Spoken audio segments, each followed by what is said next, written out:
সাধারণত ক্যান্সার বিভিন্ন অর্গানে হয়ে থাকে।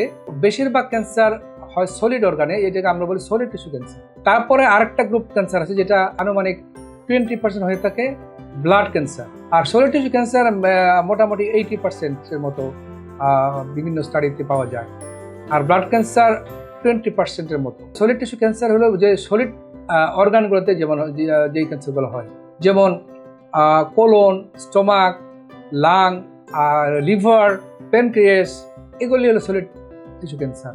আর ব্লাড ক্যান্সার হলো বিশেষ করে lymphoma, Hodgkin lymphoma, non Hodgkin lymphoma, acute leukaemia, acute myeloblastic leukaemia, chronic acute lymphoblastic leukaemia, chronic myelocytic leukaemia, chronic lymphocytic leukaemia, multiple myeloma ইত্যাদি। Solid tissue ক্যান্সারের ট্রিটমেন্টের ধরন একরকম এবং ব্লাড ক্যান্সারের ট্রিটমেন্ট ধরন একরকম। তবে লিম্ফোমা একটা ব্লাড ক্যান্সার হইলেও কোনো কোনো জায়গায় লিম্ফোমাকে সলিড টিস্যু ক্যান্সারের অন্তর্ভুক্ত করা যায়, বিকজ এই লিম্ফ নোডগুলো একটা সলিড টিস্যু ধারণ করে। সেই জন্য এটা অনেক সময় সলিড টিস্যু ক্যান্সারের আওতায় ফেলা যায়। বিশেষ করে ট্রিটমেন্টের জন্য আমরা সলিড টিস্যু ক্যান্সারের মেইন মোডালিটিস অফ ট্রিটমেন্ট, মানে ট্রিটমেন্ট মূলত কয়েকটা ভাগে ভাগ করে থাকে। যেমন এটা যদি আর্লি স্টেজ ডিজিজ হয় তাহলে সার্জারি, এবং এটা মোটামুটি যদি আর্লি স্টেজ হয় এটি কিউরেবল সার্জারি করা যায়। আর অন্যান্য ট্রিটমেন্ট মডালিটিসের মধ্যে কেমোথেরাপি, রেডিওথেরাপি, এবং পরবর্তীতে যদি অ্যাডভান্সড হয় তো আমরা বিভিন্ন ওষুধ দিয়ে ট্রিটমেন্ট করতে পারি, যেমন কনভেনশনাল কেমোথেরাপি ছাড়া টার্গেট থেরাপি, যেমন টাইরোসিন কাইনেজ টিকাই ইনহিবিটরস আছে, ইমিউনোথেরাপি আছে, এবং অন্যান্য কিছু টার্গেট থেরাপি আছে, যেমন মনোক্লোনাল অ্যান্টিবডিজ, বিভাজেজুম্যাব, সিরিজুম্যাব ইত্যাদি।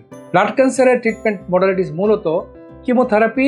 অনেক সময় বিশেষ করে লিম্ফোমাগুলি, হজকিন লিম্ফোমা, নন হজকিন লিম্ফোমাগুলি কেমোথেরাপিতেই ভালো হয়ে যায়। আর বিশেষ করে লিউকেমিয়া, লিম্ফোব্লাস্টিক লিউকেমিয়া যেটা ALL বাচ্চাদের হয়, সেটাও কিন্তু কেমোথেরাপি 90% পেশেন্ট ভালো হয়ে যায়।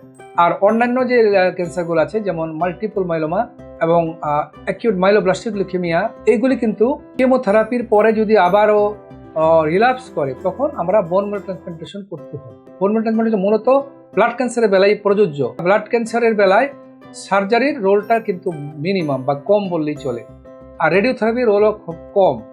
এটাই মৌলিক পার্থক্য যে সলিড টিস্যু ক্যান্সারের মূল ট্রিটমেন্ট সার্জারি, কেমোথেরাপি, প্রয়োজনে রেডিওথেরাপি। ব্লাড ক্যান্সারের ট্রিটমেন্ট মূলত কেমোথেরাপি এবং প্রয়োজনে পরবর্তীতে বোন ম্যারো ট্রান্সপ্লান্টেশন। মানে ব্লাড ক্যান্সারের মধ্যে রেডিওথেরাপি এবং সার্জারির রোল খুব কম।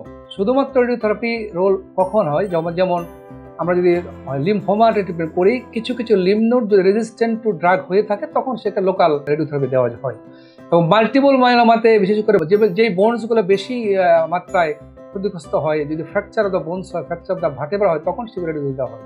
সুতরাং মূল ট্রিটমেন্ট ব্লাড ক্যান্সারের কেমোথেরাপি এবং বোন ম্যারো ট্রান্সপ্লান্টেশন। আর অলরেডি আমরা বলেছি যে সলিড টিস্যু ক্যান্সারের সার্জারি, কেমোথেরাপি, রেডিওথেরাপি, আর কেমোথেরাপি ছাড়া অন্যান্য যেগুলো আছে টার্গেট থেরাপি এবং মনোক্লোনাল অ্যান্টিবডিজ। ব্লাড ক্যান্সারেও কিন্তু এরকম কিছু মনোক্লোনাল অ্যান্টিবডিজ আছে, টার্গেট থেরাপি আছে, এবং ইমিউনোথেরাপিও কিন্তু রোল প্লে করে।